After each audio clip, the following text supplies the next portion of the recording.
What are you doing? Living that rich life. I'll bet you're wondering what we're gonna do with our millions. Stick around.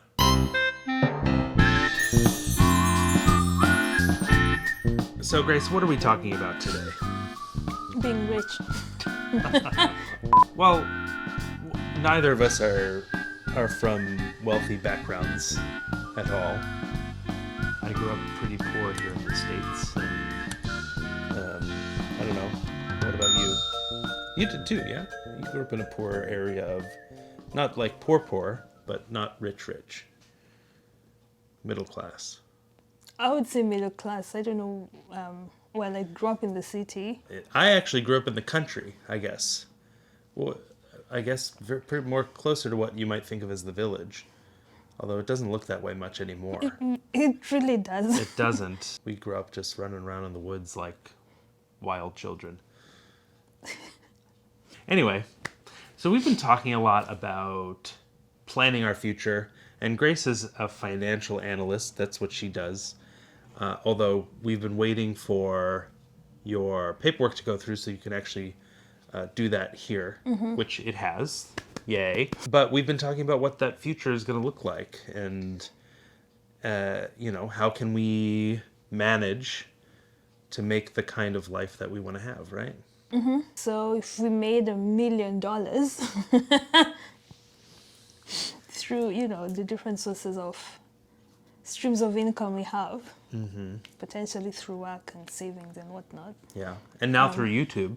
Yeah, Thank you. maybe YouTube. Yeah. Thank you again. 1,000 subscribers is not really enough to make the kind of money that some of these people make. Like, who are some of the people we follow right now? Kelly Stamps, who makes a lot of money. Sure. We just watched this Kelly Stamps video where she talks about how she makes all this money through YouTube and through endorsements, and I'm sure people like Kenyan YouTubers like, Dimwango and Yeah. I Am Marwa, like those folks are making some good money that they're able to, improve their lives and the lives of others. So I guess we've been talking a bit about like, well, what if that was us? What if we were making this great income? Like, what would we do with it? Aside from just making sure that we can live comfortably, paying our rent, or actually, really, I'd like to buy a house, which is expensive here in America. And I want to be able to, provide for our future children, because we are planning on having a family. My association with money, though, is very different than a lot of people's. Like, Yeah. I'm not one of those people who has been chasing after dollars my whole life or whatever. And actually, I kind of hate the whole thing. I think that's one of the reasons why I've never really hung on to money. Yeah, It's that's 'cause I just don't. I studied finance. In finance, you're always thinking, how can I save? And how can I, make this savings double or triple, And so when you're giving it out, I'm like, oh my God, it's meant to double it somehow. Do you have tips and tricks about things to do with your income? Ways to double your income? Maybe you have a website that people can check out? Yeah, I do. I have a website, link here somewhere. That I try and, I don't want to say educate, give tips on how someone can start saving, investment tips, finance tips, and yeah. Do you interview different people, not just in finance, Yeah. but different people in a variety of different careers, Yeah. both in Kenya and here in America, and the UK? I don't know if you've done that yet or not. I have, but it's not Oh, it hasn't been published yet, sorry. work in progress. You didn't hear it from me, but there may be some stuff from the UK as well. So you've talked to these people and you've interviewed them and asked what their view of finance is, and I actually think it's fascinating because for me, somebody who doesn't really buy into the whole money thing quite as Yeah. much, I find that those interviews, they tend not to talk about the financial aspect. Like, it's so much bigger than just how much money you make in an industry. That's But true. it's what kind of life can you provide for yourself and your family?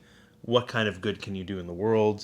So there's some really interesting articles there. Check out on tips of how to invest.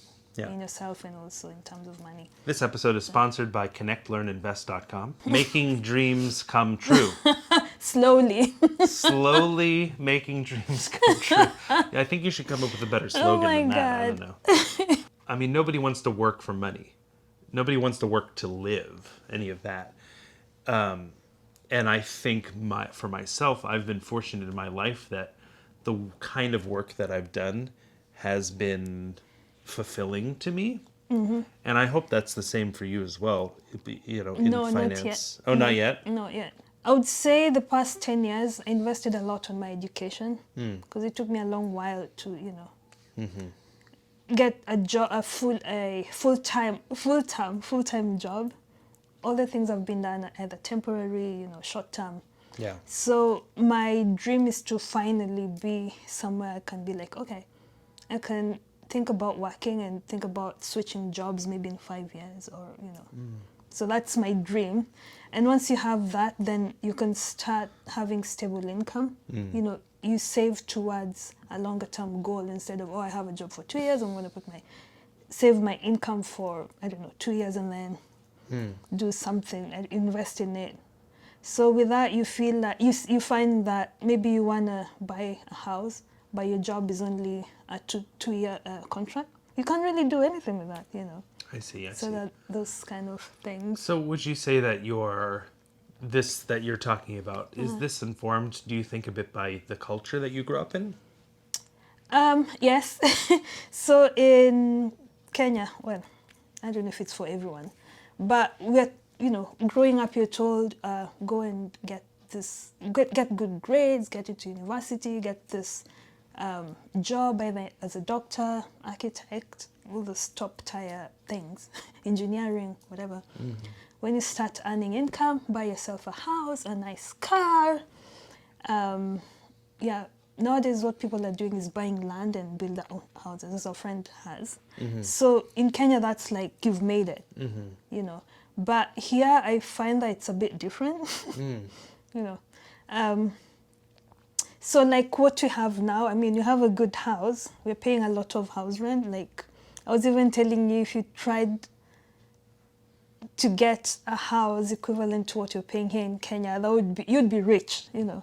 It's true. It's true. We have a car, a nice car, and you know, if you had this in Kenya, it's like you've made it. You're, you know, top tier in Kenya. I feel like people do save a lot in Kenya, especially people who have kids, you know, investing for the future of your children. But if you don't have kids, people love spending a lot, especially people from my tribe. We like luxury and, you know, you find someone would rather buy a BMW and have a mud house in the village. So, yeah, instead of investing and, you know. Yeah, you find here in America, I mean, I think that's part of it. People talk about the American dream, quote unquote. I think that is kind of what they're talking about. They're talking about, I'm going to make, you know, $100,000 a year and I'm going to be able to buy this and that and do that. I don't know. I think it's shifting. Our generation, so like millennials and then down to Gen Z. I think with us in America, we inherited this world in which it's difficult to achieve that dream because the way it was set up by not just our parents, but the parents before them, the boomer generation, the way that was all set up, it's falling apart because the way those things were set up was set up to subjectify people into this kind of economy, meaning that in order to participate in society, you need to be almost a slave to it. And that causes problems because people can't pay for things. I mean, in our neighborhood, a lot of people live at the poverty line. But the truth of the matter is, it costs a lot of money to live here in New York City. I think the cost of living right now, you would have to be paid, I think it's $20 an hour doing a 40-hour-a-week job. Yeah.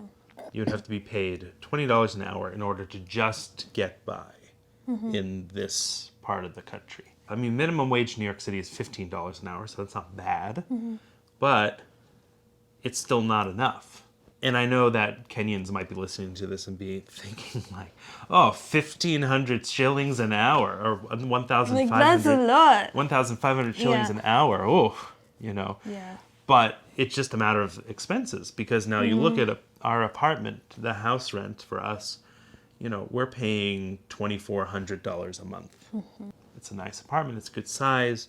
It's in a good location for us, but it's still a lot. That's hard to come up with. If you're earning $20 an hour and you're working 40 hours a week, It's impossible. I think that you don't even earn. You'd be making $800 a week. So you'd have potentially you'd have $800 left over in a month Yeah. after you pay your rent, but you've also Which got to is pay not expensive. electricity, you have to pay for your phone, Yeah. you've got to buy food. We have a car, so we're paying for gas, we're paying for insurance. Yeah. And that's not even to mention, I have student loans that I have to pay because that's how it works here in America. Yeah. Grace doesn't have student loans because that's how it works everywhere else. Well, if we get 1 million followers or, you know. Oh, 1 million followers, yeah. So maybe we should start, like, help us pay for Kevin's student loan.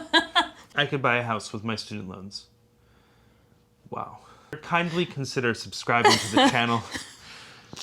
If you're in a country that allows it, you can join Patreon. That you get exclusive content on the Patreon, or you can also, there's a link to my PayPal down there.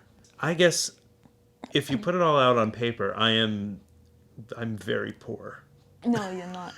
Yeah. No. If you put a lot of stock in what money is and the value of money, as people do, I think it ruins your life. And I know I'm saying that to somebody who's in finance, but if it would be like there's a Bible verse, right? You can't love both God and money.